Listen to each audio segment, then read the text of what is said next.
In the last session, ನಿನ್ನೆ ನಾವು principles of scientific management ಬಗ್ಗೆ ಡಿಸ್ಕಸ್ ಮಾಡ್ತಾ ಇದ್ವಿ. ನಿನ್ನೆ ನಾವು ಎರಡು ಪ್ರಿನ್ಸಿಪಲ್ಸ್ಗಳನ್ನು, ಎರಡು ತತ್ವಗಳನ್ನು ತಿಳ್ಕೊಂಡು, ಸೌಂಡು ಬರ್ತಾ ಇದ್ದಿಲ್ರೆ, ವಿಡಿಯೋ ಬರ್ತಾ ಇದ್ದಿಲ್ರೆ ನೀವು ನಿಮ್ಮ ಮೈಕನ್ನು ಆನ್ ಮಾಡಿಕೊಂಡು ತಕ್ಷಣ ತಿಳಿಸ್ಲಿಕ್ಕೆ ಪ್ರಯತ್ನ ಮಾಡ್ರಿ. ಸಾಮಾನ್ಯವಾಗಿ ಸ್ಕ್ರೀನ್ ಶೇರ್ ಮಾಡುವಾಗ ಸಮಸ್ಯೆ ಆಗ್ತಾ ಇದೆ. ಸ್ವಲ್ಪ ಹೊತ್ತಿಗೆ ಅದು ಡಾರ್ಕ್ ಆಗ್ತಾ ಇದೆ. ಡಾರ್ಕ್ ಆದ ತಕ್ಷಣ ನೀವು ಚಾಟ್ ಬಾಕ್ಸ್ ಒಳಗೆ ಅಥವಾ ನಿಮ್ಮ ಮೈಕನ್ನು ಆನ್ ಮಾಡಿಕೊಂಡು ತಿಳಿಸಿದರೆ ನಾನು ಅದನ್ನ ಸರಿಪಡಿಸ್ಕೊಳ್ಳಿಕ್ಕೆ ಪ್ರಯತ್ನವನ್ನು ಮಾಡ್ತೇನೆ. ಓಕೆ, ಸೊ ಇದಕ್ಕೂ ಮೊದಲು ನಿಮಗೆ ಒಂದು ಸೂಚನೆಯನ್ನು ಕೊಡಬೇಕು. ಈ ಶೈಕ್ಷಣಿಕ ವರ್ಷಕ್ಕಾಗಿ PU ಇಲಾಖೆಯವರು ಸಿಲೆಬಸ್ನ ಹೇಗೆ ಮತ್ತು ಎಷ್ಟು ಅವಧಿಯಲ್ಲಿ ಮುಗಿಸ್ಬೇಕು, ಯಾವ ತಿಂಗಳದೊಳಗೆ ಎಷ್ಟು ಸಿಲೆಬಸ್ ಮುಗಿಸ್ಬೇಕು ಅನ್ನುವಂಥ ಒಂದು ಪ್ಲ್ಯಾನ್ ಅನ್ನು ಕಳಿಸಿದ್ದಾರೆ, ಸ್ಕೀಮ್ ಅನ್ನು ಕಳಿಸಿದ್ದಾರೆ. ಸೊ ಅದನ್ನು ನಾನು ನಿಮ್ಮ ವಾಟ್ಸಪ್ ಗ್ರೂಪಿಗೆ ಹಾಕೇನಿ. ಅಕೌಂಟೆನ್ಸಿದು ಬೇರೆ ಇದೆ, ಬಿಸ್ನೆಸ್ ಸ್ಟಡಿದು ಬೇರೆ ಇದೆ. ಸೊ ಅದರ ಪ್ರಕಾರ ನಾವು ಇಲ್ಲಿ ತರಗತಿಗಳನ್ನು ತೆಗೆದುಕೊಂಡು ಆ ಚಾಪ್ಟರ್ಸ್ಗಳನ್ನು ಕಂಪ್ಲೀಟ್ ಮಾಡಬೇಕಾಗ್ತೈತಿ. ನಂತರ ಅದರೊಳಗೆ ಕಿರು ಪರೀಕ್ಷೆ, ಅರ್ಧ ವಾರ್ಷಿಕ ಪರೀಕ್ಷೆ, ಎರಡನೇ ಕಿರು ಪರೀಕ್ಷೆ, ಆಮೇಲೆ ಅಸೈನ್ಮೆಂಟ್ಸ್ಗಳು ಯಾವಾಗ ತೆಗೆದುಕೊಳ್ಬೇಕು, ಆಮೇಲೆ ಫಸ್ಟ್ ಅಸೈನ್ಮೆಂಟ್ ಯಾವ ಚಾಪ್ಟರ್ಸ್ ಮೇಲೆ ಬರುತ್ತದೆ, ಸೆಕೆಂಡ್ ಅಸೈನ್ಮೆಂಟ್ ಯಾವ ಚಾಪ್ಟರ್ಸ್ ಮೇಲೆ ಬರುತ್ತದೆ, ಎಲ್ಲವನ್ನ ಆ ಸ್ಕೀಮ್ ಒಳಗೆ ಅವ್ರು ಕೊಟ್ಟಿದ್ದಾರೆ. ನಾನು ಅದನ್ನು ನಿಮ್ಗೆ ವಾಟ್ಸಪ್ ಗ್ರೂಪಿಗೆ ಹಾಕಿದ್ದೀನಿ. ಅದನ್ನ ನೀವು ನಿಮ್ಮ ಫೇರ್ ಒಳಗೆ ಬರ್ಕೊಂಡು ಬಿಡ್ರಿ. ಫಸ್ಟ್ ಪೇಜ್ ಖಾಲಿ ಇತ್ತು ಅಂದ್ರೆ ಫಸ್ಟ್ ಪೇಜ್ ಒಳಗೆ ಅದನ್ನ ನೀವು ಬರ್ಕೊಂಡು ಬಿಡ್ರಿ. ಫಸ್ಟ್ ಪೇಜ್ನಲ್ಲಿ ಅದನ್ನು ನೀವು ಬರ್ಕೊಂಡು ಬಿಡ್ರಿ. ಫೇರ್ ಒಳಗೆ ಬರ್ಕೊಡ್ರಿ, ಬಿಸ್ನೆಸ್ ಫೇರ್ ಒಳಗೆ.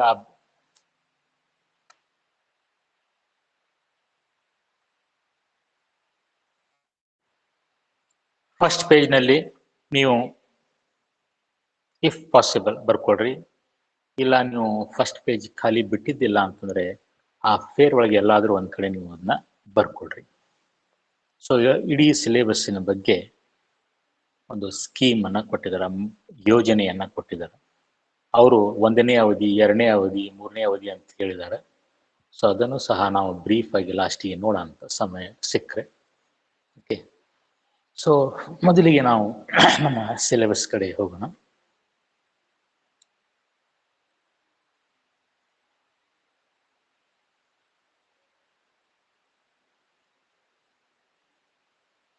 ನಾನು ಈಗ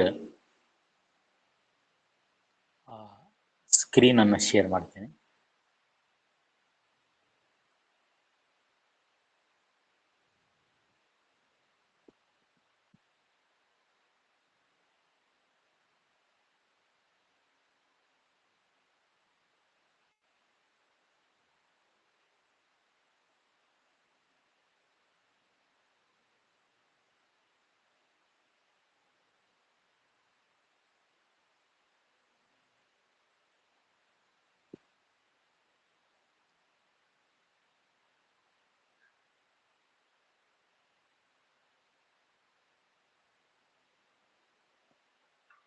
ನಿರ್ವಹಣೆಯ ತತ್ವಗಳು, ಪರಿಕಲ್ಪನೆಯನ್ನು ನೋಡಿದ್ವಿ.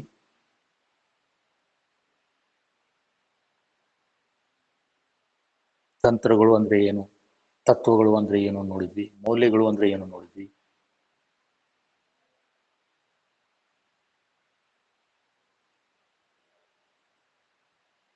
ನಿರ್ವಹಣಾ ತತ್ವಗಳ ಸ್ವರೂಪವನ್ನ ನೋಡಿದ್ವಿ.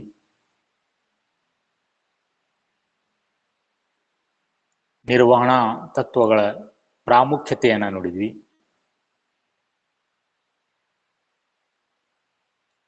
ಟೇಲರ್ ಅವರ ವೈಜ್ಞಾನಿಕ ನಿರ್ವಹಣೆಯ ಬಗ್ಗೆ ತಿಳ್ಕೊಂಡಿದ್ವಿ.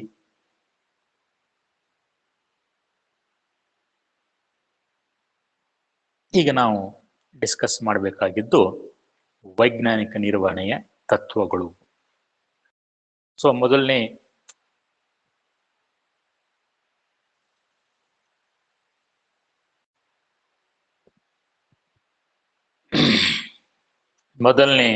ತತ್ವ ವಿಜ್ಞಾನ ಹೆಬ್ಬರಳ ನಿಯಮವಲ್ಲ. ಸೊ FW ಟೇಲರ್ ಅವರ ಪ್ರಕಾರ ನಾವು ಕಾರ್ಖಾನೆಗಳಲ್ಲಿ ಹೆಬ್ಬರಳ ನಿಯಮವನ್ನ ಅನುಸರಿಸಬಾರದು. ಅದರ ಬದಲಾಗಿ ನಾವು ಒಂದು ವೈಜ್ಞಾನಿಕ ವಿಧಾನವನ್ನ ಅನುಸರಿಸಬೇಕು ಎಂದು ಹೇಳುತ್ತಾರೆ. ಸೊ ವೈಜ್ಞಾನಿಕ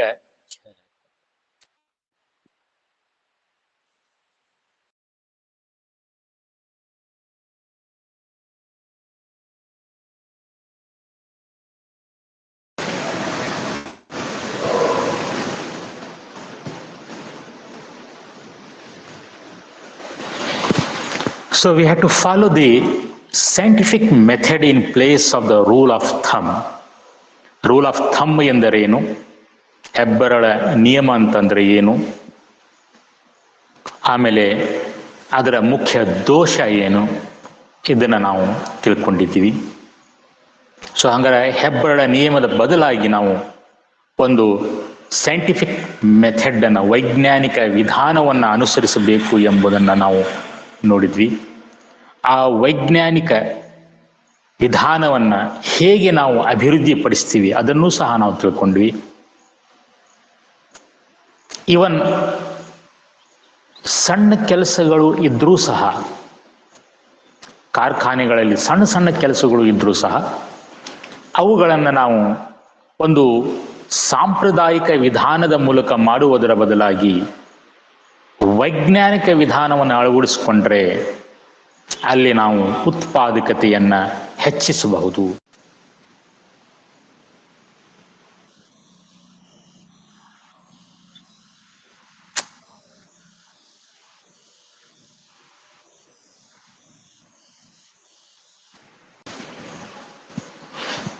ಅಲ್ಲಿ ನಾವು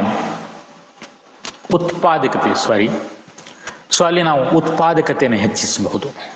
ಸೊ ಸ್ವತಃ FW ಟೇಲರ್ ಅವರು ಒಬ್ಬ ವ್ಯವಸ್ಥಾಪಕರಾಗಿದ್ದರು. ಅವರು ತಮ್ಮ ಕಾರ್ಖಾನೆಯಲ್ಲಿ ಇವುಗಳನ್ನು ಪ್ರಯೋಗ ಮಾಡಿದ್ದಾರೆ. ಸೊ ಇದರಿಂದ ಅವರು ಉತ್ಪಾದಕತೆಯನ್ನ 3 ಪಟ್ಟಾಗಿ ಹೆಚ್ಚಿಸಿದ್ದಾರೆ. ಕೇವಲ ಉತ್ಪಾದಕತೆ ಅಷ್ಟೇ ಹೆಚ್ಚಾಗುವುದಿಲ್ಲ, ಅದರ ಜೊತೆಗೆ ಶ್ರಮದ ಉಳಿತಾಯ ಆಗುತ್ತದೆ, ಸಮಯದ ಉಳಿತಾಯ ಆಗುತ್ತದೆ, ಪೋಲು ಕಡಿಮೆ ಆಗುತ್ತದೆ, ಕಚ್ಚಾ ವಸ್ತುಗಳ ಉಳಿತಾಯ ಆಗುತ್ತದೆ. ಹೀಗೆ ಅನೇಕ ಪ್ರಯೋಜನಗಳು ಲಭ್ಯವಾಗ್ತಾವೆ. ಸೊ ಅದಕ್ಕಾಗಿ FW ಟೇಲರ್ ಅವರ ಒಂದು ವೈಜ್ಞಾನಿಕ ನಿರ್ವಹಣೆಯ ಮೊದಲನೇ ತತ್ವ ಏನು ಹೇಳ್ತಾ ಇದೆ ಅಂತಂದರೆ, ನಾವು ನಮ್ಮ ಸಂಘಟನೆಗಳಲ್ಲಿ ಅದು ಯಾವುದೇ ಕೆಲಸ ಆಗಿರಬಹುದು, ಅದು ಉತ್ಪಾದನಾ ಕಾರ್ಯಕ್ಕೆ ಸಂಬಂಧಪಟ್ಟಿರಬಹುದು ಅಥವಾ ಬೇರೆ ಯಾವುದೇ ಕೆಲಸ ಕಾರ್ಯಗಳು ಆಗಿರಬಹುದು, ಅಲ್ಲಿ ನಾವು ಹೆಬ್ಬರಳ ನಿಯಮವನ್ನ ಅನುಸರಿಸುವುದರ ಬದಲಾಗಿ ಒಂದು ವೈಜ್ಞಾನಿಕ ವಿಧಾನವನ್ನ ಅನುಸರಿಸಬೇಕೆಂದು ಅವರು ಪ್ರತಿಪಾದಿಸಿದರು. ಆಮೇಲೆ ಎರಡನೇ ತತ್ವ ಸಾಮರಸ್ಯ, ವಿರೋಧವಲ್ಲ. ಅಂದ್ರೆ ಸಂಘಟನೆಗಳಲ್ಲಿ ಕಾರ್ಮಿಕರು ಮತ್ತು ವ್ಯವಸ್ಥಾಪಕರ ಮಧ್ಯೆ, ಅಥವಾ ಸಣ್ಣ ಸಣ್ಣ ಸಂಘಟನೆಗಳಲ್ಲಿ ವ್ಯವಸ್ಥಾಪನಾ ಮಂಡಳಿ ಇರೋದಿಲ್ಲ, ಮಾಲೀಕರು ಮತ್ತು ನೌಕರದಾರರು ಅಥವಾ ಕಾರ್ಮಿಕರು ಅಷ್ಟೇ ಇರ್ತಾರೆ, ನಡುವೆ ಈ ನಿರ್ವಹಣಾ ಮಂಡಳಿಗಳು ಇರೋದಿಲ್ಲ. ಸೊ ಅಂಥ ಸಂದರ್ಭದಲ್ಲಿ ಮಾಲೀಕರು ಮತ್ತು ಆ ನೌಕರದಾರರ ಮಧ್ಯೆ ಒಂದು ಸಾಮರಸ್ಯ ಇರಬೇಕು. ಅವರು ಇಬ್ಬರ ನಡುವೆ ವಿರೋಧ ಇರಬಾರ್ದು. ಯಾಕಂದ್ರೆ ಸಾಮಾನ್ಯವಾಗಿ ನಾವು ನೋಡ್ತೀವಿ ಸಂಘಟನೆಗಳಲ್ಲಿ ಈ ವರ್ಕರ್ಸ್ ಮತ್ತು ಮ್ಯಾನೇಜರ್ಸ್ ನಡುವೆ ಒಂದು ಸಂಘರ್ಷ ಏರ್ಪಟ್ಟಿರುತ್ತದೆ. ಒಬ್ಬರು ಇನ್ನೊಬ್ಬರ ಬಗ್ಗೆ ಆಪಾದನೆಗಳನ್ನು ಮಾಡ್ತಾ ಇರ್ತಾರೆ, ಭಿನ್ನಾಭಿಪ್ರಾಯಗಳು ಇದ್ದಿರ್ತಾವ, ಒಳಜಗಳಗಳು ಇದ್ದಿರ್ತಾವ. ಉದಾಹರಣೆಗೆ ಕಾರ್ಮಿಕರು ಏನ್ ತಿಳ್ಕೊಂತಾರೆ, ಈ ಮಾಲೀಕರು ಅಥವಾ ವ್ಯವಸ್ಥಾಪಕರು ನಮ್ಮ ಕಡೆಯಿಂದ ಹೆಚ್ಚಿಗೆ ಕೆಲಸವನ್ನು ಮಾಡಿಸ್ಕೊಂಡು ನಮಗೆ ಸರಿಯಾಗಿ ವೇತನ ಅಥವಾ ಸಂಭಾವನೆಯನ್ನು ನೀಡೋದಿಲ್ಲ, ನಮ್ಮನ್ನ ಶೋಷಣೆ ಮಾಡ್ತಾ ಇದ್ದಾರೆ ಅಂಥೇಳಿ ಇವ್ರು ತಿಳ್ಕೊಂಡಿರ್ತಾರೆ. ಹೀಗಾಗಿ ಅವರನ್ನ ದ್ವೇಷಿಸ್ತಾರೋ, ಅವರ ವಿರೋಧವನ್ನ ಮಾಡ್ತಾರೆ.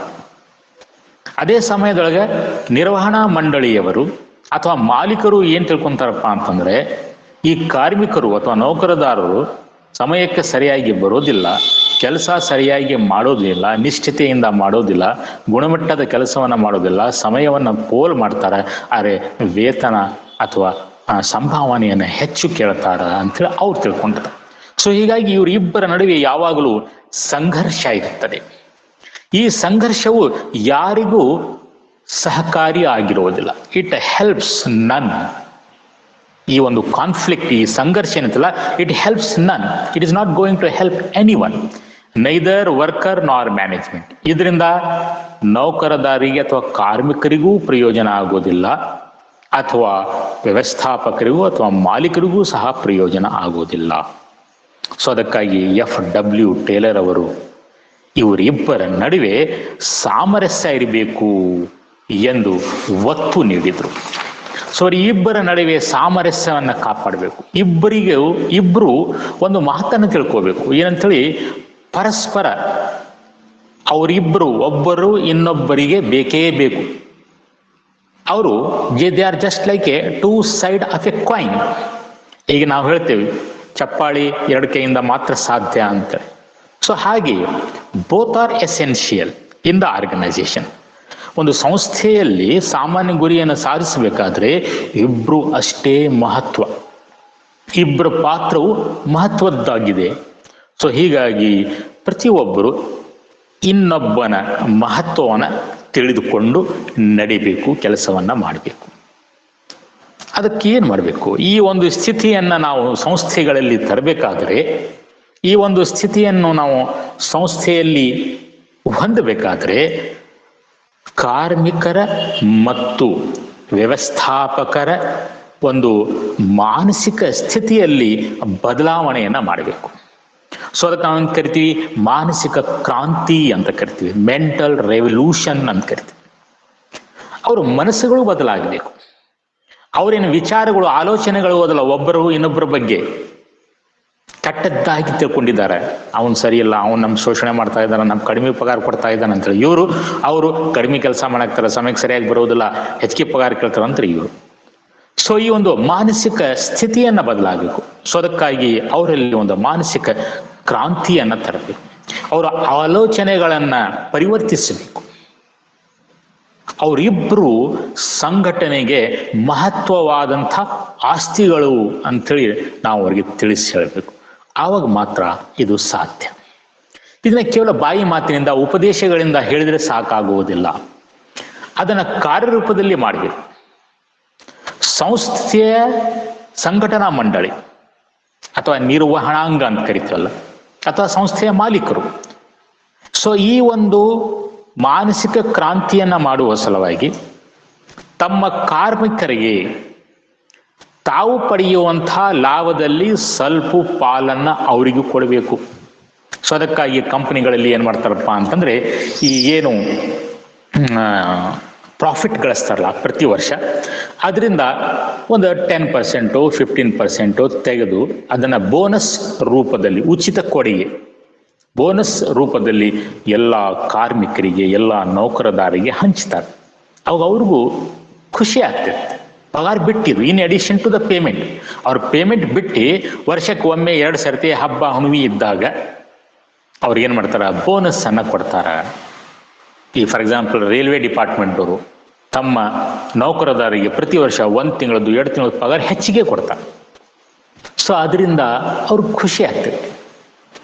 ಈ ಏನು ಅವ್ರಿಗೆ ದ್ವೇಷ ಇತ್ತಲ್ಲ ಮ್ಯಾನೇಜ್ಮೆಂಟ್ ಮೇಲೆ ಅಥವಾ ಮಾಲೀಕರ ಮೇಲೆ, ಅದು ಹೋಗುತ್ತದೆ. ಮನಸ್ಥಿತಿ ಬದಲಾಗುತ್ತದೆ. ಇದು ಮಾಲೀಕರು ಮಾಡಬೇಕಾದಂಥ ಕೆಲಸ ಅಥವಾ ವ್ಯವಸ್ಥಾಪಕರು ಮಾಡಬೇಕಾದಂಥ ಕೆಲಸ. ಅದೇ ಸಮಯದೊಳಗೆ ಎಟ್ ದ ಸೇಮ್ ಟೈಮ್ ಕಾರ್ಮಿಕರಾದವರು ಸಹ, ನೌಕರದಾರರು ಸಹ ಏನು ಮಾಡಬೇಕು ಅಂದರೆ ಹಾರ್ಡ್ ವರ್ಕ್ ಮಾಡಬೇಕು, ಪರಿಶ್ರಮ ಮಾಡಬೇಕು. ಸಂಸ್ಥೆಯ ಏಳಿಗೆಗಾಗಿ, ಸಂಸ್ಥೆಯ ಒಳಿತಕ್ಕಾಗಿ ಅವರು ಏನಾದರೂ ಹೊಸ ಬದಲಾವಣೆಗಳು, ಹೊಸ ಟೆಕ್ನಾಲಜಿಗಳು ಬಂದು ಅಂದ್ರೆ ಅದನ್ನು ಒಪ್ಪಲಿಕ್ಕೆ, ಅದನ್ನು ಅಳವಡಿಸ್ಕೊಳ್ಳಿಕ್ಕೆ ರೆಡಿ ಇರಬೇಕು. ನಿಷ್ಠೆಯಿಂದ ಕೆಲಸ ಮಾಡಬೇಕು. ತಮ್ಮ ಮನೆ ಕೆಲಸ ಹೇಗೆ ಮಾಡ್ತೀವಲ್ಲ ಹಾಗೆ ಕೆಲಸವನ್ನು ಮಾಡಬೇಕು. ಆವಾಗ ಅವರಿಬ್ಬರ ಆಲೋಚನೆ, ಪರಸ್ಪರ ಆಲೋಚನೆಗಳು ಏನಾಗ್ತಾವ, ಬದಲಾಗ್ತಾವ, ಮಾನಸಿಕ ಸ್ಥಿತಿ ಬದಲಾಗ್ತಾವ, ಮಾನಸಿಕ ಕ್ರಾಂತಿ ಉಂಟಾಗುತ್ತದೆ. ಅದರಿಂದ ಅವರಿಬ್ಬರ ನಡುವೆ ಸಾಮರಸ್ಯ ಉದ್ಭವಿಸುತ್ತದೆ ಅಂಥೇಳಿ FW ಟೇಲರ್ ಅವರು ಹೇಳಿದರು. ಇನ್ನು ಮೂರನೇ, ಇಲ್ಲಿವರೆಗೆ ನಾವು ಡಿಸ್ಕಸ್ ಮಾಡಿದ್ವಿ ನಿನ್ನೆ. ಇನ್ನು ಮೂರನೇ ಇದು ಏನೋ ತತ್ವ. ಸೊ ಮೂರನೇ ತತ್ವ ಏನರಪ್ಪ ಅಂತಂದ್ರೆ cooperation not individualism. Cooperation not individualism. ಸಹಕಾರ ಪ್ರತ್ಯೇಕವಾದವಲ್ಲ. ಸಹಕಾರ ಪ್ರತ್ಯೇಕವಾದವಲ್ಲ. ಈ ಒಂದು ತತ್ವ it is the extension of the harmony not discord principle. ಆ ಎರಡನೇ ಪ್ರಿನ್ಸಿಪಲ್ ಇದೆಯಲ್ಲ, ಸಾಮರಸ್ಯ ಮತ್ತು ವಿರೋಧವಲ್ಲ, ಆ ತತ್ವದ ಇದು ಒಂದು ಎಕ್ಸ್ಟೆನ್ಷನ್, ಇದು ಒಂದು ಅದರ ವಿಸ್ತಾರವಾಗಿದೆ. ಇದೇನು ಬೇರೆದಲ್ಲ, ಅದರ extension part. It is the extension part of the second principle. ಸಾಮರಸ್ಯ ಮತ್ತು ವಿರೋಧವಲ್ಲ ಏನಂತಲ್ಲ, ಅದರ ಎಕ್ಸ್ಟೆನ್ಷನ್ ಪಾರ್ಟ್. ಸೊ ಈ ತತ್ವ ಏನು ಹೇಳ್ತಾ ಇದೆ? ಸೊ ಈ ತತ್ವ ಏನು ಹೇಳ್ತಾ ಇದೆ ಅಂತಂದ್ರೆ, there should be complete cooperation between workers and management instead of individualism.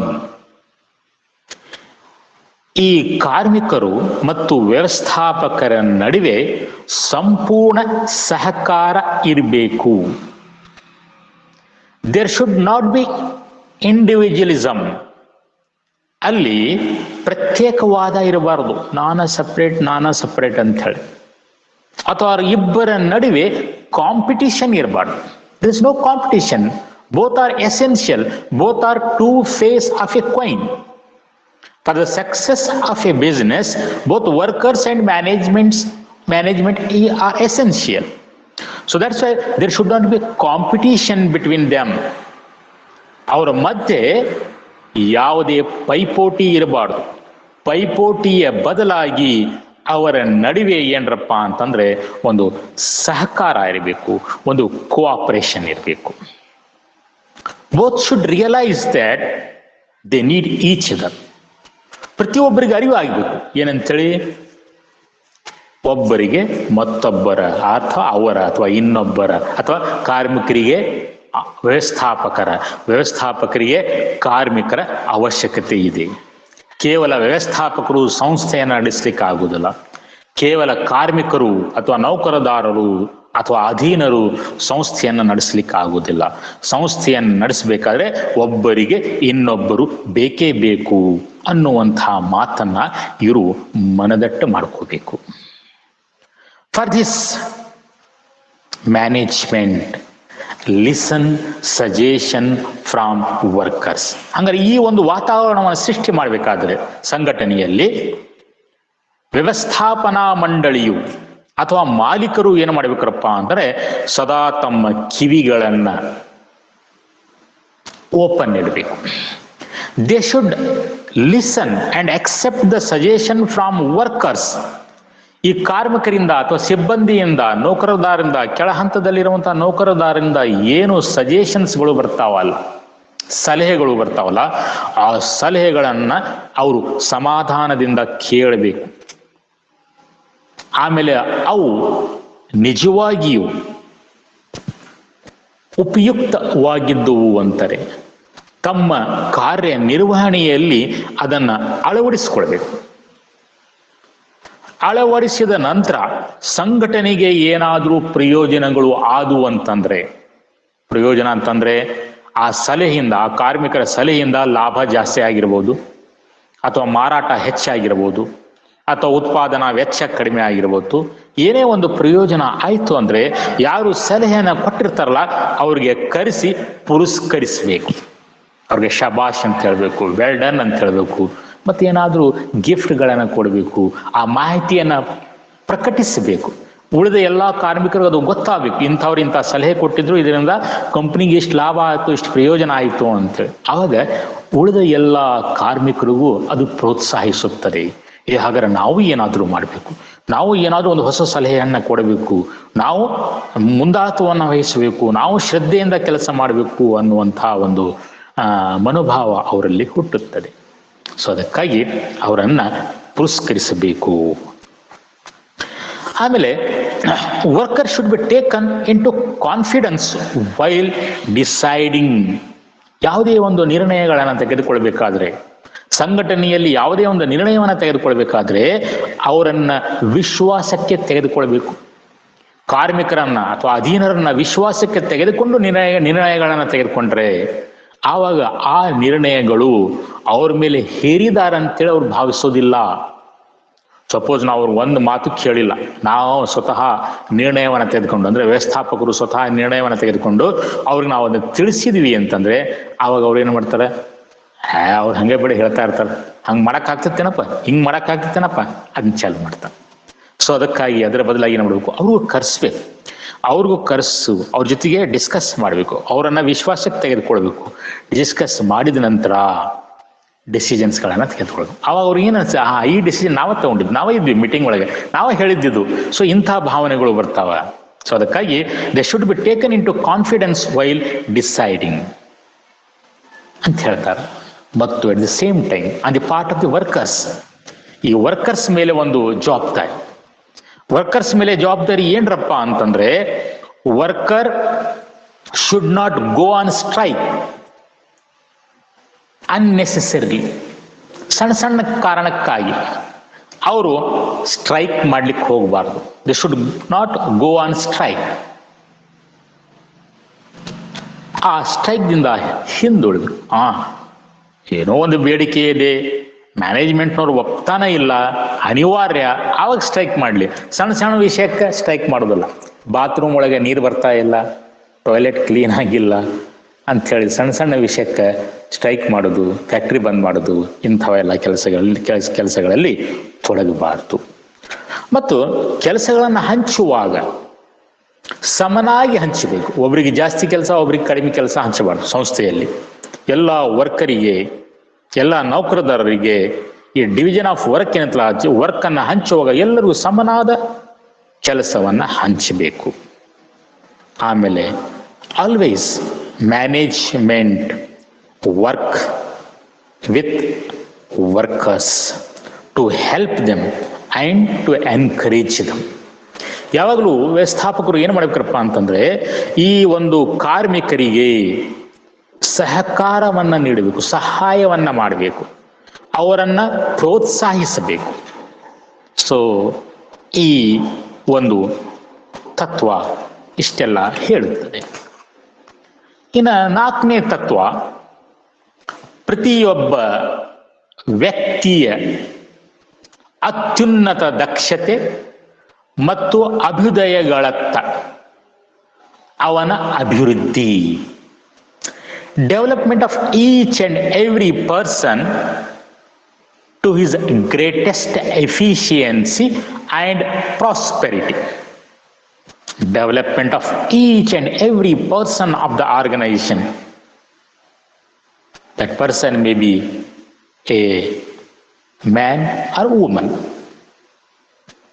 That every person has to be developed. Greatest efficiency and prosperity. ಪ್ರತಿಯೊಬ್ಬ ವ್ಯಕ್ತಿಯ ಅತ್ಯುನ್ನತ ದಕ್ಷತೆ ಮತ್ತು ಅಭ್ಯುದಯಗಳತ್ತ ಅವನ ಅಥವಾ ಅವಳ ಅಭಿವೃದ್ಧಿ. ಸೊ ಏನು ಈ ತತ್ವ ಏನು ಹೇಳ್ತಾ ಇದೆ? ಇಂಡಸ್ಟ್ರಿಯಲ್ ಎಫಿಷಿಯನ್ಸಿ, ಒಂದು ಕಾರ್ಖಾನೆಯ ದಕ್ಷತೆ, ಡಿಪೆಂಡ್ಸ್ ಆನ್ ಪರ್ಸನಲ್ ಕಾಂಪಿಟೆನ್ಸೀಸ್. ಆ ಕಾರ್ಖಾನೆಯಲ್ಲಿ ಕೆಲಸ ಮಾಡುವಂತಹ ಕಾರ್ಮಿಕರ ಜನರ ಸಾಮರ್ಥ್ಯಗಳ ಮೇಲೆ ಅವಲಂಬನೆಯಾಗಿದೆ. If workers R efficient, definitely industry will be efficient. ಒಂದು ಕೈಗಾರಿಕೆಯ ದಕ್ಷತೆಯು ಆ ಕೈಗಾರಿಕೆಯಲ್ಲಿ ಕೆಲಸ ಮಾಡುವಂತಹ ವ್ಯಕ್ತಿಗಳ ಜನರ ಸಾಮರ್ಥ್ಯಗಳ ಮೇಲೆ ಅವಲಂಬನೆಯಾಗಿದೆ. ಸೊ ಅದಕ್ಕಾಗಿಯೇ FW ಟೇಲರ್ ಅವರ ಏನು ಸೈಂಟಿಫಿಕ್ ಮ್ಯಾನೇಜ್ಮೆಂಟ್ ಇದೆಯಲ್ಲ, ಅದು ಈ ಕಾರ್ಮಿಕರ ಅಭಿವೃದ್ಧಿಯ ಪರವಾಗಿದೆ ಅಂತ ಹೇಳ್ಬೋದು. So he supports. FW Taylor stood for workers' development because he knows very well that efficiency of industry depend on the competencies of the personnel of that industry. ಒಂದು ಸಂಸ್ಥೆಯ ದಕ್ಷತೆಯನ್ನು ಹೆಚ್ಚಿಸಬೇಕಾದ್ರೆ ಆ ಸಂಸ್ಥೆಯಲ್ಲಿ ಇರುವಂತಹ ಜನರ ಒಂದು ಸಾಮರ್ಥ್ಯವನ್ನ ಬೆಳೆಸಬೇಕು, ಅದನ್ನು ಅಭಿವೃದ್ಧಿಪಡಿಸಬೇಕು ಅಂಥೇಳಿ ಅವರು ನಂಬಿದ್ರು. ಸೊ ಅದಕ್ಕಾಗಿ ಅದರ ಪರವಾಗಿದ್ರು. ಅವರು ಕಾರ್ಮಿಕರ ಅಭಿವೃದ್ಧಿಯ ಪರವಾಗಿ ನಿಂತ್ಕೊಂಡಿದ್ರು. ಸೊ ಅದಕ್ಕಾಗಿ ಅವ್ರು ಏನು ಹೇಳ್ತಿದ್ರಪ್ಪ ಅಂತಂದ್ರೆ, ಈ ಒಂದು ಕಾರ್ಮಿಕರಿಗೆ ಯಾವುದೇ ಒಂದು ಕೆಲಸವನ್ನ ಅತ್ಯುನ್ನತ ವಿಧಾನದ ಮೂಲಕ ಮಾಡುವುದನ್ನ ಕಲಿಸಿಕೊಡುವ ಸಲುವಾಗಿ, to teach them best method of doing the work, because there are different methods of doing the work. ಒಂದು ಕೆಲಸವನ್ನ ಬೇರೆ ಬೇರೆ ರೀತಿಯಲ್ಲಿ ಮಾಡಬಹುದು, ಅದೇ only one method will be the best method ಅಂತ ನಾವು ಈಗಾಗಲೇ ಹೇಳಿದ್ದೀನಿ. ಸೊ FW ಟೇಲರ್ ಪ್ರಕಾರ ಯಾವುದೇ ಒಂದು ಕೆಲಸವನ್ನ ಮಾಡಬೇಕಾದ್ರೆ ಒಂದು ಬೆಸ್ಟ್ ಮೆಥಡ್ ಇರುತ್ತದೆ. ಸೊ ಆ ಬೆಸ್ಟ್ ಮೆಥಡ್ ಅನ್ನು ಅವ್ರಿಗೆ ತಿಳಿಸ್ಕೊಡ್ಬೇಕು. For example, if you want to go to Hubli by road, ನೀವು ಹೇಗೆ ಹೋಗ್ಬೋದು? ಇಲ್ಲಿಂದ ಹಾವೇರಿಗೆ ಹೋಗಿ ಶಿಗ್ಗಾಂವ್ ಹೋಗಿ ಹುಬ್ಳಿ ಸೇರ್ಬೋದು. ಅಥವಾ ಇಲ್ಲಿಂದ ನೀವು ಸಿರ್ಸಿಗೆ ಹೋಗಿ ಸಿರ್ಸಿಯಿಂದ ಮತ್ತು ಎಲ್ಲಿಗಿರಕ್ಕೆ ಹೋಗ್ಬೋದು? ಹುಬ್ಳಿಗೆ ಹೋಗ್ಬೋದು. ಹೌದ್ರ? ಸೊ ಇದ್ರೊಳಗೆ ಬೆಸ್ಟ್ ಮೆಥಡ್ ಯಾವುದು? Going via Haveri is the best route. ಹೌದಲ್ಲ? ಸೊ ಇದೇ ಥರ ಯಾವುದೇ ಒಂದು ಕೆಲಸವನ್ನ ಮಾಡಬೇಕಾದ್ರೆ ಆ ಕೆಲಸವನ್ನ ಮಾಡಲಿಕ್ಕೆ ಒಂದು ಬೆಸ್ಟ್ ಮೆಥಡ್ ಇರುತ್ತದೆ. ಅದನ್ನು ನಾವು ನಮ್ಮ ವರ್ಕರ್ಸಿಗೆ ತಿಳಿಸ್ಬೇಕು, ಅದನ್ನು ಕಲಿಸ್ಬೇಕು. ಸೊ ಅದಕ್ಕಾಗಿ ಏನು ಮಾಡಬೇಕು? ಅವರನ್ನ ತರಬೇತಿಯನ್ನ ನೀಡಬೇಕು ಅಂಥೇಳಿ FW ಟೇಲರ್ ಅವರು ಪ್ರತಿಪಾದಿಸಿದರು. ಸೊ ಹೀಗಾಗಿ ಈ ವರ್ಕರ್ಸಿಗೆ ತರಬೇತಿ ನೀಡುವಂತಹ ಒಂದು ರೂಢಿ ಏನೈತಲ್ಲ, ಈ ವೈಜ್ಞಾನಿಕ ನಿರ್ವಹಣೆಯಿಂದ ಅಥವಾ ವೈಜ್ಞಾನಿಕ ನಿರ್ವಹಣೆಯ ಫಲವಾಗಿದೆ ಅಂತ ಹೇಳ್ತಾರೆ. Because of the scientific management, ಅಥವಾ this scientific management has resulted in the training of the worker to teach them best method of doing a work. ಒಂದು ಕೆಲಸವನ್ನ ಅತ್ಯಂತ ಉನ್ನತ ವಿಧಾನ ಅನುಸರಿಸಿ ಮಾಡುವುದನ್ನು ಕಲಿಸುವ ಸಲುವಾಗಿ ಅವರನ್ನ ತರಬೇತಿ ನೀಡುವುದು ಏನಂತಲ್ಲ, ಈ ಒಂದು ವೈಜ್ಞಾನಿಕ ನಿರ್ವಹಣೆಯ ಫಲವಾಗಿದೆ ಅಂತ. ಸೊ ಇದರಿಂದ ಇದು ಪ್ರಾರಂಭ ಆಯಿತು, ಅದಕ್ಕೆ ಮೊದಲು ಇದ್ದಿಲ್ಲ ಅಂತ ಹೇಳಿ. Then Taylor was of the view that worker efficiency concern start right from selection. ಮತ್ತು ಅವ್ರದ್ದು ನಂಬಿಕೆ ಏನಾಗಿತ್ತು ಅಂತಂದ್ರೆ, ಟೇಲರ್ ಅವರ ನಂಬಿಕೆ ಏನಾಗಿತ್ತಂದ್ರೆ, ಈ ಒಂದು ದಕ್ಷತೆಯ ಚಿಂತನೆ, ಕಾರ್ಮಿಕರ ದಕ್ಷತೆಯ ಚಿಂತನೆ ಏನಂತಲ್ಲ, ಅವ್ರಿಗೆ ಅಪಾಯಿಂಟ್ ಆದ್ಮೇಲೆ ಮಾಡೋದಲ್ಲ, ಅದು ಅವ್ರಿಗೆ ನಾವೇನು ಆಯ್ಕೆ ಮಾಡ್ತೇವಲ್ಲ ಅಲ್ಲಿಂದನ ಅದು ಪ್ರಾರಂಭ ಆಗ್ಬೇಕು. ಅಂದ್ರೆ ಇದರ ಅರ್ಥ ಏನೋ, ಸೆಲೆಕ್ಷನ್ ಮಾಡುವಾಗ ಸೈಂಟಿಫಿಕ್ ಸೆಲೆಕ್ಷನ್ ಮಾಡ್ರಿ, ವೈಜ್ಞಾನಿಕ ಆಯ್ಕೆಯನ್ನ ಮಾಡ್ರಿ. ಹಂಗ ಸಿಕ್ಕೋರು ಯಾರು ಬೇಕು ಅವ್ರಿಗೆ ನೀವು ಸೆಲೆಕ್ಟ್ ಮಾಡೋ ಹಾಗಿಲ್ಲ. You will learn in the next ಇದು ಯಾವುದು ಸಿಬ್ಬಂದಿ ನಿರ್ವಹಣೆ ಅಂತ ಹೇಳಿದೆ, ಅಲ್ಲಿ ನಾವು ಕಲಿತೀವಿ ಸೈಂಟಿಫಿಕ್ ಸೆಲೆಕ್ಷನ್ ಅಥವಾ ವೈಜ್ಞಾನಿಕ ಆಯ್ಕೆಯನ್ನು ನಾವು ಯಾವ ರೀತಿಯಾಗಿ ಮಾಡಬೇಕು ಅಂತೇಳಿ ನಾವು ಅಲ್ಲಿ ಕಲಿತೀವಿ. ಸೊ ಅಲ್ಲಿ ನಾವು ಡೀಟೇಲ್ ಆಗಿ ನೋಡೋಣ. ಸೊ ಹೀಗೆ FW ಟೇಲರ್ ಅವರ ಒಂದು ದೃಷ್ಟಿಕೋನ ಏನಿತ್ತರಪ್ಪ ಅಂತಂದ್ರೆ, ಈ ಒಂದು ಕಾರ್ಮಿಕರ ದಕ್ಷತೆ ಹೆಚ್ಚಿಸುವಂತಹ ಚಿಂತನೆ ಏನಿದೆಯಲ್ಲ ಅದು ಅವರನ್ನ ನಾವು ನೇಮಕ ಮಾಡ್ತೀವಲ್ಲ ಅಲ್ಲಿಂದನೇ ಪ್ರಾರಂಭ ಆಗುತ್ತೆ. ಸೊ ಅದಕ್ಕಾಗಿ ನೇಮಕ ಮಾಡುವಾಗ ನಾವು ವೈಜ್ಞಾನಿಕವಾಗಿ ಅವರನ್ನ ನೇಮಕ ಮಾಡಬೇಕು. ಅವರಿಗೆ ಸೈಂಟಿಫಿಕ್ ಆಗಿ ನಾವು ಸೆಲೆಕ್ಷನ್ ಮಾಡಬೇಕು. ಸೊ ಅದಕ್ಕಾಗಿ ಏನ್ ಮಾಡ್ತಾರೆ, ಅರ್ಜಿಗಳನ್ನ ಕರೀತಾರೆ, ನೀವು ಅರ್ಜಿ ಹಾಕಬೇಕು. ಆಮೇಲೆ ರಿಟರ್ನ್ ಟೆಸ್ಟ್ ಇಡ್ತಾರೆ, ಆಮೇಲೆ ವೈವಾಗಳನ್ನು ಇಂಟರ್ವ್ಯೂಸ್ಗಳನ್ನು ಮಾಡ್ತಾರೆ, ಫಿಸಿಕಲ್ ಚೆಕಪ್ ಮಾಡ್ತಾರೆ, ಮೆಡಿಕಲ್ ಚೆಕಪ್ ಮಾಡ್ತಾರೆ, ಲಾಸ್ಟಿಗೆ ನಿಮ್ಗೆ ಆಯ್ಕೆ ಮಾಡ್ತಾರೆ. ಹಂಗೆ ಸುಮ್ಮನೆ ಆಯ್ಕೆ ಮಾಡೋದಿಲ್ಲ ಯಾವುದೇ ಒಂದು ಕೆಲಸ. ಸೊ ಇದು ಸೈಂಟಿಫಿಕ್ ಸೆಲೆಕ್ಷನ್. ಸೊ ಅಲ್ಲಿಂದ ಈ ಒಂದು ಕಾರ್ಮಿಕರ ದಕ್ಷತೆಯ ಚಿಂತನೆ ಪ್ರಾರಂಭ ಆಗಬೇಕು ಅಂತ ಹೇಳ್ತಾರೆ. ಸೊ ಅದಕ್ಕಾಗಿ ಏನ್ ಮಾಡಬೇಕು, ಎಲ್ಲ ಕಾರ್ಮಿಕರನ್ನ ವೈಜ್ಞಾನಿಕವಾಗಿ ಆಯ್ಕೆ ಮಾಡಬೇಕು. ವೈಜ್ಞಾನಿಕವಾಗಿ ಅವರಿಗೆ ಕೆಲಸಗಳನ್ನ ಹಂಚಬೇಕು. ವೈಜ್ಞಾನಿಕವಾಗಿ ಅವರಿಗೆ ತರಬೇತಿಯನ್ನ ನೀಡಬೇಕು. ವೈಜ್ಞಾನಿಕವಾಗಿ ಅವರ ಸಂಭಾವನೆಯನ್ನ ನಿಗದಿಪಡಿಸಬೇಕು. ಆವಾಗ ಮಾತ್ರ ಕಾರ್ಮಿಕರ ದಕ್ಷತೆ ಹೆಚ್ಚಿಸಲಿಕ್ಕೆ ಸಾಧ್ಯ ಅಂಥೇಳಿ ಅವರ ಒಂದು ದೃಷ್ಟಿಕೋನವಾಗಿತ್ತು. ಸೊ ಅವ್ರ ಪ್ರಕಾರ, FW ಟೇಲರ್ ಅವರ ಪ್ರಕಾರ, efficient worker produce more and earn more. ಕಾರ್ಖಾನೆಯಲ್ಲಿ ಅಥವಾ ಸಂಘಟನೆಯಲ್ಲಿ ದಕ್ಷ ಕಾರ್ಮಿಕರಿದ್ದರೆ ಅಥವಾ ಒಬ್ಬ ದಕ್ಷ ಕಾರ್ಮಿಕ ಹೆಚ್ಚು ಹೆಚ್ಚು ಉತ್ಪಾದನೆ ಮಾಡುತ್ತಾನೆ. ಕಾರ್ಖಾನೆಯಲ್ಲಿ ಅಥವಾ ಸಂಘಟನೆಯಲ್ಲಿರುವಂತಹ ದಕ್ಷ ಕಾರ್ಯಪಡೆ ಹೆಚ್ಚು ಹೆಚ್ಚು ಉತ್ಪಾದನೆ ಮಾಡುತ್ತದೆ ಅಥವಾ ಉತ್ಪಾದನೆ ಹೆಚ್ಚಿಸುತ್ತದೆ. ಅಷ್ಟೇ ಅಲ್ಲ, ಅದರ ಜೊತೆಗೆ ಅವರು ತಮ್ಮ ಗಳಿಕೆಯನ್ನು ಸಹ ಹೆಚ್ಚಿಸಿಕೊಳ್ತಾರೆ. ಹಂಗಾರೆ ಈ ಕಡೆ ಉತ್ಪಾದನೆ ಹೆಚ್ಚಾಯಿತು, ಕಂಪನಿಗೆ ಲಾಭ, ಈ ಕಡೆ ಗಳಿಕೆ ಹೆಚ್ಚಾಯಿತು, ಕಾರ್ಮಿಕರಿಗೆ ಲಾಭ. ಹಾಗಾದ್ರೆ ಇದರಿಂದ ಇಬ್ಬರಿಗೂ ಪ್ರಯೋಜನ. ಸೊ ಇದರಿಂದ ಇಬ್ಬರಿಗೂ ಅಥವಾ ಇಬ್ಬರ ದಕ್ಷತೆ ಮತ್ತು ಅಭ್ಯುದಯಗಳನ್ನ ಖಚಿತಪಡಿಸುತ್ತದೆ. ಕಾರ್ಮಿಕರ ಒಂದು ದಕ್ಷತೆ ಹೆಚ್ಚಾಯಿತು ಅಂತಂದ್ರೆ ಕಾರ್ಖಾನೆಯ ಉತ್ಪಾದನೆ ಹೆಚ್ಚಾಗುತ್ತದೆ, ಕಾರ್ಮಿಕರ ಗಳಿಕೆ ಹೆಚ್ಚಾಗುತ್ತದೆ. ಅದರಿಂದ ಅವರಿಬ್ಬರ ದಕ್ಷತೆ ಮತ್ತು ಅಭ್ಯುದಯಗಳನ್ನ ಖಚಿತಪಡಿಸುತ್ತದೆ. ಸೊ ಇದು 4ನೇ principle of management. Okay, so ಹೀಗೆ ನಿಮಗೆ ಇದರ ಮೇಲೆ 4 ಮಾರ್ಕ್ಸಿನ ಪ್ರಶ್ನೆಗಳನ್ನ ಕೇಳಬಹುದು. ಈಗ ನಾವು ನೆಕ್ಸ್ಟ್ ಬರೋಣ. Next topic hope. ನಿಮ್ಗೆ ಸ್ಕ್ರೀನ್ ಕಾಣ್ತಾ ಇದೆ ಅಂತ ನಾನು ತಿಳ್ಕೊಂಡಿರ್ತೀನಿ. ಕಾಣೋದಿಲ್ಲ ಅಂತಂದ್ರೆ ನೀವು ನಿಮ್ಮ ಮೈಕನ್ನು ಆನ್ ಮಾಡಿ ಹೇಳ್ಬೋದು. ವೈಜ್ಞಾನಿಕ ನಿರ್ವಹಣೆಯ ತಂತ್ರಗಳು, ಟೆಕ್ನಿಕ್ಸ್ ಆಫ್ ಸೈಂಟಿಫಿಕ್ ಮ್ಯಾನೇಜ್ಮೆಂಟ್. ವೈಜ್ಞಾನಿಕ ನಿರ್ವಹಣೆಯ ತಂತ್ರಗಳು, ಟೆಕ್ನಿಕ್ಸ್ ಆಫ್ ಮ್ಯಾನೇಜ್ಮೆಂಟ್. ನೋಡ್ರಿ, ಇದು ಹಿಂದೆ ನೀವು ನೋಡಿದ್ದು ಪ್ರಿನ್ಸಿಪಲ್ಸ್ ಆಫ್ ಸೈಂಟಿಫಿಕ್ ಮ್ಯಾನೇಜ್ಮೆಂಟ್. ಈ ಅಧ್ಯಾಯದ ಪ್ರಾರಂಭದಲ್ಲಿ ತಂತ್ರಗಳು ಅಂದ್ರೆ ಬೇರೆ, ತತ್ವಗಳು ಅಂದ್ರೆ ಬೇರೆ ಅಂತೇಳಿ ನಿಮ್ಗೆ ಈಗಾಗಲೇ ವಿವರವಾಗಿ ನಾನು ಹೇಳಿದ್ದೀನಿ. Techniques are different from the principles. ಆದ್ರೂ ಸಹ ಇಲ್ಲಿ ನಿಮ್ಗೆ ಮತ್ತೊಮ್ಮೆ ನಾನು ಸ್ಕ್ರೀನ್ ಮೇಲೆ ಶೇರ್ ಮಾಡ್ತಾ ಇದ್ದೀನಿ. ತಂತ್ರಗಳು ಅಂದ್ರೆ ಏನು? ತಂತ್ರಗಳು ಅಂದ್ರೆ ಕಾರ್ಯವಿಧಾನಗಳು. These are the procedure. Techniques R the procedure. ತಂತ್ರಗಳು ಅಂದ್ರೆ ಒಂದು ಸಂಸ್ಥೆಯ ಅಪೇಕ್ಷಿತ ಉದ್ದೇಶಗಳನ್ನು ಸಾಧಿಸುವ ಸಲುವಾಗಿ ಕೈಗೊಳ್ಳಬೇಕಾದ ಕಾರ್ಯವಿಧಾನ ಅಥವಾ ವಿಧಾನಗಳು. So whatever procedure you followed, whatever methods you followed, or whatever procedures you undertake, or whatever method you undertake to accomplish desired goal of the organization. So that procedure or that method is called technique. So ಆ ಒಂದು ಕಾರ್ಯವಿಧಾನ ಅಥವಾ ವಿಧಾನಕ್ಕೆ ನಾವು ತಂತ್ರಗಳು ಅಂತ ಕರಿತೀವಿ.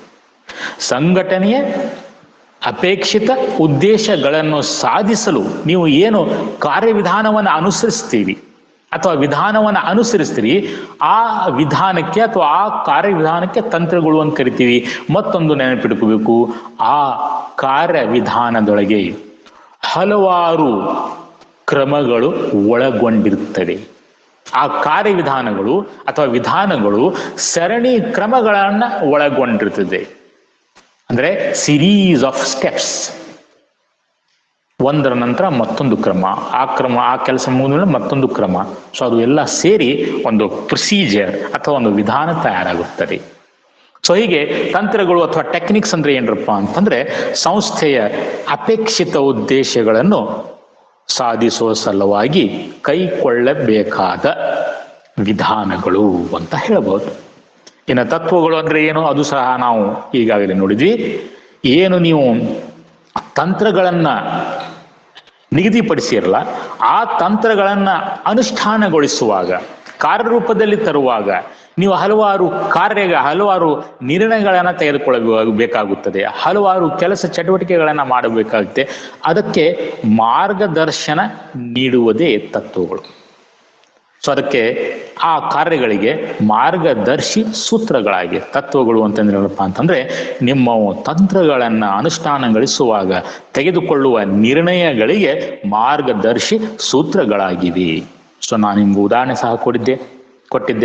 ಬಡ್ತಿ, ನೀವು ನಿಮ್ಮ ಸಂಘಟನೆಯಲ್ಲಿ ಬಡ್ತಿಯನ್ನ ನೀಡುವಾಗ ಕೆಲವೊಂದು ತತ್ವಗಳನ್ನ ಅಥವಾ ಕೆಲವೊಂದು ಮಾರ್ಗದರ್ಶಿ ಸೂತ್ರಗಳನ್ನ ನೀವು ಅನುಸರಿಸಬೇಕಾಗುತ್ತೆ. ನಾವು ಅದಕ್ಕೆ ಗೈಡ್ ಲೈನ್ಸ್ ಅಂತ ಕರಿತೀವಿ. ನೀವು ಸೀನಿಯಾರಿಟಿ ಆಧಾರದ ಮೇಲೆ ಬಡ್ತಿಯನ್ನು ಕೊಡಬಹುದು, ಅಥವಾ ನೀವು ಏನಪ್ಪ ಜ್ಯೇಷ್ಠತೆಯ ಆಧಾರದ ಮೇಲೆ ಬಡ್ತಿಯನ್ನು ಕೊಡಬಹುದು, ಅಥವಾ ಪೃಥ್ವಿಯ ಆಧಾರದ ಮೇಲೆ ನೀವು ಬಡ್ತಿಯನ್ನು ಕೊಡಬಹುದು. ಸೊ ಇವು ಮಾರ್ಗದರ್ಶಿ ಸೂತ್ರಗಳು. ಓಕೆ, ಸೊ ಹೀಗೆ ತಂತ್ರಗಳು ಬೇರೆ ಮತ್ತು ತತ್ವಗಳು ಬೇರೆ. ನಾವು ಇಲ್ಲಿ ಕಲಿಬೇಕಾಗಿತ್ತು ಈಗ ತಂತ್ರಗಳು, techniques of scientific management. So following are the techniques of management specified by Taylor based on his own experience. F.W. Taylor ಅವರು ತಮ್ಮ ಸ್ವಂತ ಅನುಭವ ಮತ್ತು ಪ್ರಯೋಗದಿಂದ ಕೆಲವೊಂದು ತಂತ್ರಗಳನ್ನ ನಿರ್ದಿಷ್ಟಪಡಿಸಿದ್ದಾರೆ. ಸೊ ಆ ತಂತ್ರಗಳನ್ನ ನಾವು ಇಲ್ಲಿ ಕಲಿತೀವಿ. ಸೊ ಅದ್ರೊಳಗೆ ಮೊದಲನೇದು functional foremanship. Okay, so it is also called in Kannada ಕಾರ್ಯಾತ್ಮಕ ಮೇಲ್ವಿಚಾರಕತ್ವ.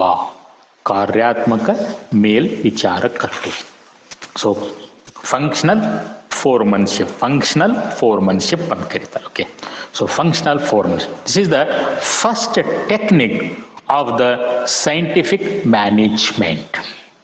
It is the first technique of the scientific management. Okay, ನೋಡೋಣ. ಅಂದ್ರೆ ಇದು ಕಾರ್ಯಾತ್ಮಕ ಮೇಲ್ವಿಚಾರಕತ್ವ ಅಥವಾ ಫಂಕ್ಷನಲ್ ಫೋರ್ಮನ್ಶಿಪ್ ಅಂದ್ರೆ ಏನು ಅನ್ನೋದನ್ನ ನಾವು ತಿಳ್ಕೊಳ್ಳಿಕ್ಕೆ ಪ್ರಯತ್ನವನ್ನ ಮಾಡೋಣ. ಕಾರ್ಖಾನೆ ಪದ್ಧತಿ ಅಂದ್ರೆ ಫ್ಯಾಕ್ಟರಿ ಸಿಸ್ಟಮ್ ಅಂತ ಕರಿತೀವಿ. ಕಾರ್ಖಾನೆ ಪದ್ಧತಿಯಲ್ಲಿ ಈ ಮೇಲ್ವಿಚಾರಕರು, ಅವ್ರಿಗೆ ನಾವು ಇಂಗ್ಲಿಷ್ ಒಳಗೆ ಸೂಪರ್ವೈಸರ್ ಅಂತ ಕರಿತೀವಿ ಅಥವಾ ಫೋರ್ಮನ್ ಅಂತ ಕರಿತೀವಿ. Is the lowest rank manager. ಕಾರ್ಖಾನೆ ಪದ್ಧತಿಯಲ್ಲಿ ಮೇಲ್ವಿಚಾರಕನು ಸೂಪರ್ವೈಸರ್ ಅಥವಾ ಫೋರ್ಮನ್, ಆತ ಒಂದು ಕೆಳಹಂತದಲ್ಲಿ ಬರುವಂತ ವ್ಯವಸ್ಥಾಪಕ. Is the lowest ranking manager and he come into contact with the workers daily. ಪ್ರತಿದಿನ ಆತ ಆ ಫ್ಯಾಕ್ಟರಿಯಲ್ಲಿ ಕಾರ್ಯನಿರ್ವಹಿಸುವ ಕೆಲಸಗಾರರೊಂದಿಗೆ ಮುಖಾಮುಖಿಯಾಗಿ ಸಂಪರ್ಕ ಹೊಂದಿರುತ್ತಾನೆ. ಈ ಫಾರ್ ಎಕ್ಸಾಂಪಲ್ ನಮ್ಮ ಕಾಲೇಜ್ ಒಳಗೆ ನಮ್ಮ ಪ್ರಾಚಾರ್ಯರು ವಿಚಾರಕರು ಇದ್ದ ಹಾಗೆ, supervisors. Every day we come face to face contact with him. ಮುಖಾಮುಖಿಯಾಗಿ ನಾವು ಇಬ್ಬರು ಭೇಟಿ ಆಗ್ತಾ ಇರ್ತೀವಿ. So he comes under the management. Principal come under the management. We are just like workers here. So ಅದೇ ತರ ಒಂದು ಕಾರ್ಖಾನೆಯಲ್ಲಿ ಒಂದು 10-20 ವರ್ಕರ್ಸ್ ಮೇಲ್ಗಡೆ ಒಬ್ಬ ಸೂಪರ್ವೈಸರ್ ಅನ್ನ ಅಥವಾ ಒಬ್ಬ ಫೋರ್ಮನ್ ಅನ್ನ ಅಪಾಯಿಂಟ್ ಮಾಡಿರ್ತಾರೆ. ಆ ಫೋರ್ಮನ್ ಏನಲ್ಲ, ಹಿ ಈಸ್ ದ ಲಾಸ್ಟ್ ಅಥವಾ ಲೋವೆಸ್ಟ್ ರ್ಯಾಂಕಿಂಗ್ ಮ್ಯಾನೇಜರ್ ಅವೇ ಲಾಸ್ಟ್ ಮ್ಯಾನೇಜ್ಮೆಂಟ್ ಒಳಗೆ. ಈ ಮ್ಯಾನೇಜ್ಮೆಂಟ್ ಹಂತಗಳನ್ನು ನೀವು ಕಲ್ತಿದ್ರಿ, ಉನ್ನತ ಹಂತ, ಮಧ್ಯಮ ಹಂತ, ಕೆಳ ಹಂತ ಅಥವಾ ಮೇಲ್ವಿಚಾರಕರ ಹಂತ. ಸೊ ಈ ಕೆಳ ಹಂತದಲ್ಲಿ ಬರುವಂಥ ಒಂದು ಲೋವೆಸ್ಟ್ ರ್ಯಾಂಕಿನ ಮ್ಯಾನೇಜರ್ ಯಾರು ಅಂತಂದ್ರೆ ಈ ಒಬ್ಬ ಸೂಪರ್ವೈಸರ್ ಅಥವಾ ಅವನಿಗೆ ನಾವು ಫೋರ್ಮನ್ ಅಂತಾನು ಕರಿತೀವಿ. ನಾವು ಇನ್ನೊಂದು ರೀತಿಯಲ್ಲಿ ನೋಡಬಹುದು, ಈ ಒಂದು ಮೇಲ್ವಿಚಾರಕನು ಅತ್ಯಂತ ಕೊನೆಯ ವ್ಯವಸ್ಥಾಪಕ, ನಾವು ವ್ಯವಸ್ಥಾಪನಾ ಮಂಡಳಿಯಿಂದ ನೋಡಿದ್ರೆ, ಮತ್ತು ಅತ್ಯುನ್ನತ ಶ್ರೇಣಿಯ ಕೆಲಸಗಾರ ಅಂತ ಹೇಳ್ಬೋದು. ಯಾಕಂದ್ರೆ ವರ್ಕರ್ಸ್ ಜೊತೆಗೆ ಸೇರಿ ಅವ ಸೂಪರ್ವೈಸ್ ಮಾಡ್ತಾ ಇರ್ತಾನ. ಕೆಲವೊಮ್ಮೆ ಅವನು ಕೆಲಸದಲ್ಲಿ ತೊಡಗಿರ್ತಾನ, ಅವ್ರು ತೋರಿಸ್ಕೊಡ್ಲಿಕ್ಕೆ ಅವನು ಸಹ ಕೆಲಸ ಮಾಡ್ತಾನೆ. ಸೊ ಹೀಗಾಗಿ ಅವನು ಒಬ್ಬ ವರ್ಕರ್. ಆದ್ರೆ ಎಂಥ ವರ್ಕರ್? ಅತ್ಯುನ್ನತ ಶ್ರೇಣಿಯ ಕೆಲಸಗಾರ. ಅಟ್ ದಿ ಸೇಮ್ ಟೈಮ್ ಆತ ಒಬ್ಬ ಅತ್ಯಂತ ಕೊನೆಯ ವ್ಯವಸ್ಥಾಪಕ ಅಂತ ಹೇಳೋರು. ಸೊ ಈ ಒಂದು FW ಟೇಲರ್ ಅವರ ಪ್ರಕಾರ ಆ ಸೂಪರ್ವೈಸರ್ ಅಥವಾ ಆ ಫೋರ್ಮನ್ ಅದರಲ್ಲ, ಹೀ ಈಸ್ ಎ ಪಿವಟ್ ಅಂತ ಅವ್ರು ತಿಳ್ಕೊಂಡಿದ್ರು. ಅವನು ಒಂದು ತಿರುಗಣಿಯಂತಿದ್ದು. ತಿರುಗುಣಿ ಲಟ್ಟು ನೋಡಿರಲ್ಲ, ಲಟ್ಟು ನಾವೇನಂತೀವಿ ಅದಕ್ಕೆ ಬುಗುರಿ ಅಂತೀವಲ್ಲ, ಆ ಬುಗುರಿಗೆ ಒಂದು ನಾವು ಮಳಿಯನ್ನು ಹೊಡೆದಿರ್ತೀವಿ. ಆ ಇಡೀ ಬುಗುರಿ ಆ ಮಳಿಯ ಮೇಲೆ ಸುತ್ತುತ್ತದೆ, ಆ ಮಳಿಯ ಸುತ್ತಲೂ ಸುತ್ತುತ್ತದೆ. ಸೊ ಹಾಗೆ ಈ ಸೂಪರ್ವೈಸರ್ ಏನಂದಲ್ಲ, ಒಂದು ತಿರುಗಣಿ ಇದ್ದ ಹಾಗೆ, is just like A pivot. ಸಂಸ್ಥೆಯಲ್ಲಿ ರೂಪಿಸುವಂತಹ ಉತ್ಪಾದನೆಯ ಯೋಜನೆಗಳು, ಉತ್ಪಾದನೆಯ ಯೋಜಿಸುವಿಕೆ, ಅದನ್ನು ಜಾರಿಗೊಳಿಸುವಿಕೆ ಮತ್ತು ನಿಯಂತ್ರಣ, ಇವು ಎಲ್ಲವೂ ಆತನ ಸುತ್ತುವರಿಯುತ್ತವೆ. ಒಂದು ಸುತ್ತಲೂ ಇರ್ತಾವ. Production planning, implementation and control ಏನೈತಲ್ಲ, ಆ ಸೂಪರ್ವೈಸರ್ ಸುತ್ತಲೂ ತಿರುಗ್ತಾ ಇರ್ತಾವ. So that's why is very important. His role is very important. ಅವನಿಗೆ ಪಿವಟ್ ಅಂತ ಕರಿತೀವಿ. ಆದ್ದರಿಂದ ಟೇಲರ್ ಅವರು ಕಾರ್ಖಾನೆಯ ವ್ಯವಸ್ಥೆಯಲ್ಲಿ ಮೇಲ್ವಿಚಾರಕನ ಕಾರ್ಯನಿರ್ವಹಣೆಯನ್ನು ಅಭಿವೃದ್ಧಿಪಡಿಸುವುದರ ಮೇಲೆ ತಮ್ಮ ಗಮನ ಕೇಂದ್ರೀಕರಿಸಿದ್ದರು. He gave more importance, he concentrated on the development of the efficiency of this foreman. ಈ ಒಂದು ಫೋರ್ಮನ್ ಅಥವಾ ಸೂಪರ್ವೈಸರನ ರೋಲನ್ನ, ಪಾತ್ರವನ್ನ ಪಡಿಸುವುದ ಕಡೆ ಅವರು ಗಮನವನ್ನು ಹರಿಸಿದ್ರು. ಯಾಕಂದ್ರೆ ಅವ್ರಿಗೆ ಗೊತ್ತಿತ್ತು ಈ ಒಂದು ಸಂಸ್ಥೆಯ ಉತ್ಪಾದನಾ ಯೋಜನೆಗಳು, ಅದರ ಅನುಷ್ಠಾನ, ಅದರ ನಿಯಂತ್ರಣ ಎಲ್ಲವೂ ಅವನು ಸುತ್ತುವರಿಯುತ್ತವೆ. ಆ ಮೇಲ್ವಿಚಾರಕನ ಕಾರ್ಯನಿರ್ವಹಣೆಯನ್ನು ಅಭಿವೃದ್ಧಿಪಡಿಸಿದರೆ ಆಟೋಮೆಟಿಕ್ ಆಗಿ ಉತ್ಪಾದನಾ ಯೋಜನೆಗಳು, ಅನುಷ್ಠಾನ ಎಲ್ಲವೂ ಅಭಿವೃದ್ಧಿಯಾಗುತ್ತವೆ, ದಕ್ಷತೆಯಿಂದ ನಡೆಯುತ್ತವೆ, ಸುಗಮವಾಗಿ ನಡೆಯುತ್ತವೆ ಅಂತೇಳಿ ಆತನಿಗೆ ಅರಿವಾಯಿತು. ಸೊ ಅದಕ್ಕಾಗಿ ಈ concentrated on the development of the function of the Foreman ಅಥವಾ ಸೂಪರ್ವೈಸರ್. ವಾಸ್ತವವಾಗಿ ಒಬ್ಬ ಉತ್ತಮ ಸೂಪರ್ವೈಸರ್ ಗುಣಗಳು ಹೊಂದಬೇಕಾದಂತಹ ಗುಣಗಳ ಒಂದು ಪಟ್ಟಿಯನ್ನೇ ಅವರು ತಯಾರಿಸಿದರು. FW ಟೇಲರ್ ಅವರು ಏನು ಮಾಡಿದ್ರಪ್ಪ ಅಂತಂದ್ರೆ, ಈ ಎಲ್ಲಾ ಗುಣಗಳು, ಕೆಲವೊಂದು ಗುಣಗಳು ಪಟ್ಟಿ ಮಾಡಿದ್ರು. ಈ ಎಲ್ಲಾ ಗುಣಗಳು ಒಬ್ಬ ಮೇಲೆ ವಿಚಾರಕನಲ್ಲಿ ಇರಬೇಕು ಅಂತೇಳಿ ಹೇಳಿದ್ರು. ಹಲವಾರು ಗುಣಗಳನ್ನ ಪಟ್ಟಿ ಮಾಡಿದ್ರು. ಅದು ಮುಂದೆ ನಾವು ನೋಡ್ತೀವಿ ಕೆಲವೊಂದು ಗುಣಗಳನ್ನು. ಆದ್ರೆ ಈ ಎಲ್ಲಾ ಗುಣಗಳು ಒಬ್ಬ ವ್ಯಕ್ತಿಯಲ್ಲಿ ಇರಲಿಕ್ಕೆ ಸಾಧ್ಯವಿಲ್ಲ ಅನ್ನೋದನ್ನ ಅವರು ಕಂಡುಕೊಂಡ್ರು. It is highly impossible to possess all the qualities of a good supervisor in one person. ಒಬ್ಬ ವ್ಯಕ್ತಿಯಲ್ಲಿ ಒಬ್ಬ ಯೋಗ್ಯ ಮೇಲ್ವಿಚಾರಕನಲ್ಲಿ ಇರಬೇಕಾದಂತಹ ಎಲ್ಲಾ ಗುಣಗಳನ್ನ ಒಬ್ಬ ವ್ಯಕ್ತಿಯಲ್ಲಿ ಇರಲಿಕ್ಕೆ ಸಾಧ್ಯವಿಲ್ಲ ಅನ್ನೋದನ್ನ ಅವರು ಕಂಡುಕೊಂಡ್ರು. ಸೊ ಅದಕ್ಕಾಗಿ ಅವ್ರು ಏನು ಮಾಡಿದ್ರು ಅಂತಂದ್ರೆ 8 ವ್ಯಕ್ತಿಗಳ ಮೂಲಕ ಕಾರ್ಯಾತ್ಮಕ ಮೇಲ್ವಿಚಾರಕತ್ವವನ್ನ ಸೂಚಿಸಲು ಮುಂದಾದರು. ಸೊ ಈ ಒಂದು ನಿಜಾಂಶವನ್ನ ಅವರಿಗೆ ಏನ್ ಮಾಡ್ತು ಅಂತಂದ್ರೆ ವ್ಯಕ್ತಿಗಳ ಮೂಲಕ 8 ವ್ಯಕ್ತಿಗಳ ಮೂಲಕ ಕಾರ್ಯಾತ್ಮಕ ಮೇಲ್ವಿಚಾರಕತ್ವವನ್ನು ಸೂಚಿಸಲು ಅವರಿಗೆ ಪ್ರೇರೇಪಿಸಿತು. So how it emerge, Taylor ಅವರು ಯೋಜಿಸುವಿಕೆ ಮತ್ತು ಜಾರಿಗೊಳಿಸುವಿಕೆ, ಪ್ಲಾನಿಂಗ್ ಮತ್ತು ಎಕ್ಸಿಕ್ಯೂಷನ್ ಕಾರ್ಯಗಳನ್ನು ಬೇರೆಯಾಗಿಸಬೇಕೆಂದು ವಾದಿಸಿದರು. ಅವ್ರು ಏನ್ ಹೇಳಿದ್ರಪ್ಪ ಅಂತಾರೆ, ಯೋಜಿಸುವಿಕೆ ಮತ್ತು ಅದರ ಅನುಷ್ಠಾನ ಅಥವಾ ಜಾರಿಗೊಳಿಸುವಿಕೆಯನ್ನ ಪ್ರತ್ಯೇಕಗೊಳಿಸಬೇಕು ಅಂತ ವಾದಿಸಿದ್ರು. ಈ ಪರಿಕಲ್ಪನೆಯು ಕಾರ್ಖಾನೆಯ ಕಾರ್ಯಾಂಗಣ, ಶಾಪ್ ಫ್ಲೋರ್ ಅಂತ ಕರಿತೀವಿ, ಕಾರ್ಯಾಂಗಣದ ಅತ್ಯಂತ ಕೆಳ ಹಂತದವರೆಗೂ ವಿಸ್ತರಿಸಲ್ಪಟ್ಟಿತು. ಎಲ್ಲ ಕಡೆ, even to the shop floor, factory ಪ್ಲೇಸಿಗೆ ನಾವು ಶಾಪ್ ಫ್ಲೋರ್ ಅಂತ ಕರಿತೀವಿ. From top to shop floor ಈ ಒಂದು ಪರಿಕಲ್ಪನೆಯನ್ನ ವಿಸ್ತರಿಸಲಾಯಿತು. ಸೊ ಅದಕ್ಕೆ ನಾವು ಕಾರ್ಯಾತ್ಮಕ ಮೇಲ್ವಿಚಾರಕತ್ವ ಅಂತ ಕರಿತೀವಿ. ಸೊ ಯಾವಾಗ ಈ ಒಂದು ಯೋಜಿಸುವಿಕೆ ಮತ್ತು ಜಾರಿಗೊಳಿಸುವಿಕೆ ಕಾರ್ಯಗಳನ್ನ ಬೇರ್ಪಡಿಸಬೇಕು ಅಂತ ಹೇಳಿ ಅವರು ವಾದಿಸಿದ್ರು, ಈ ಒಂದು ಪರಿಕಲ್ಪನೆಯನ್ನ ಕಾರ್ಖಾನೆಯ ಕಾರ್ಯಾಂಗಣದ ಅತ್ಯಂತ ಕೆಳ ಹಂತದವರೆಗೂ ವಿಸ್ತರಿಸಲ್ಪಟ್ಟಿತು. ಅದು ಕಾರ್ಯಾತ್ಮಕ ಮೇಲ್ವಿಚಾರಕತ್ವ ಎಂದು ಹೆಸರಾಯಿತು. ಸೊ ಕಾರ್ಯಾತ್ಮಕ ಮೇಲ ವಿಚಾರಕತ್ವ, ಫಂಕ್ಷನಲ್ ಫೋರ್ಮನ್ಶಿಪ್ ಅಂದ್ರೆ ಏನಂತಂದ್ರೆ ಯೋಜಿಸುವಿಕೆ ಮತ್ತು ಜಾರಿಗೊಳಿಸುವಿಕೆ ಕಾರ್ಯಗಳನ್ನು ಬೇರ್ಪಡಿಸಿ ಒಂದೊಂದು ಕಾರ್ಯಕ್ಕೆ ಒಬ್ಬೊಬ್ಬ ಮೇಲ್ವಿಚಾರಕನನ್ನು ನೇಮಿಸುವುದು. ಸೊ ನಿಮ್ಗೆ ಎಡಮರ್ಸಿ ಪ್ರಶ್ನೆ ಕೇಳಬಹುದು, ಏನಂತೇಳಿ ಈ ಕಾರ್ಯಾತ್ಮಕ ಮೇಲ್ವಿಚಾರತ್ವ ಎಂದರೆ ಏನು?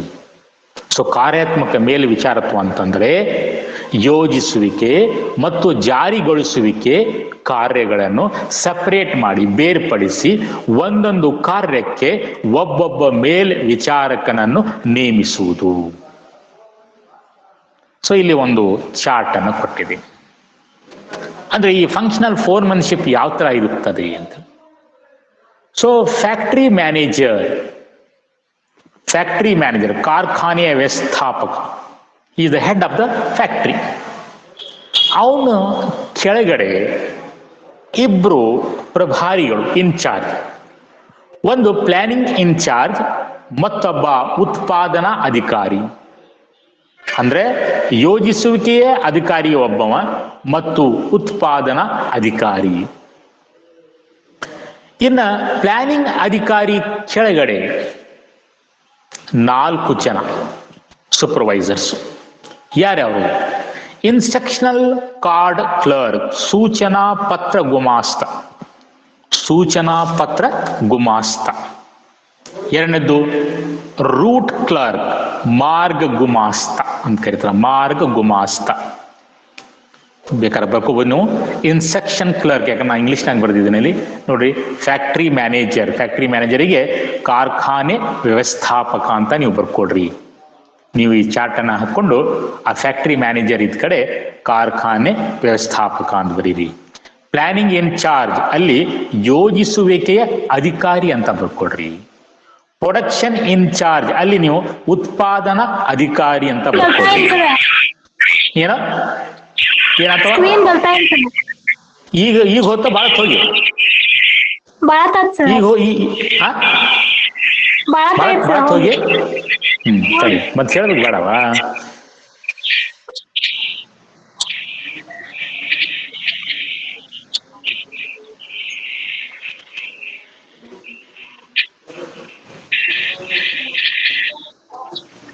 ನೋಡು ಓಕೆ. ಸೊ ನೋಡ್ರಿ, ಈ ಚಾರ್ಟ್ ಅನ್ನ ಹಾಕೊಡ್ರಿ. ಈ ಚಾರ್ಟ್ ಒಳಗೆ ನಾ ಇಂಗ್ಲಿಷ್ನಾಗ ಬರ್ದೇನೆ, ನೀವು ಅದನ್ನ ಕನ್ನಡದೊಳಗೆ ಬರ್ಕೋಬೇಕು. ಫ್ಯಾಕ್ಟರಿ ಮ್ಯಾನೇಜರ್ ಅಂತ ಹೇಳಿ ಏನೈತಲ್ಲ ಅಲ್ಲಿ ಕಾರ್ಖಾನೆ ವ್ಯವಸ್ಥಾಪಕ ಅಂತ ಬರಬೇಕು. ಪ್ಲಾನಿಂಗ್ ಇನ್ಚಾರ್ಜ್ ಯೋಜಿಸುವಿಕೆಯ ಅಧಿಕಾರಿ ಅಂತ ಬರ್ಕೋಬೇಕು. ಪ್ರೊಡಕ್ಷನ್ ಇನ್ಚಾರ್ಜ್ ಅಂತ ಹೇಳಿ ಏನೈತಲ್ಲ ಅಲ್ಲಿ ಉತ್ಪಾದನಾ ಅಧಿಕಾರಿ. ಸೊ ಫ್ಯಾಕ್ಟರಿ ಮ್ಯಾನೇಜರ್ ಕೆಳಗಡೆ ಇಬ್ರು ಪ್ರಭಾರಿಗಳು, ಒಬ್ಬವ ಪ್ಲಾನಿಂಗ್ ಇನ್ಚಾರ್ಜ್ ಯೋಜಿಸುವಿಕೆಯ ಪ್ರಭಾರಿ, ಇನ್ನೊಬ್ಬ ಉತ್ಪಾದನಾ ಚಟುವಟಿಕೆ ಪ್ರಭಾರಿ. ಇನ್ನು ಪ್ಲಾನಿಂಗ್ ಇನ್ಚಾರ್ಜ್ ಕೆಳಗಡೆ 4 ಸೂಪರ್ವೈಸರ್ಸ್ಗಳು.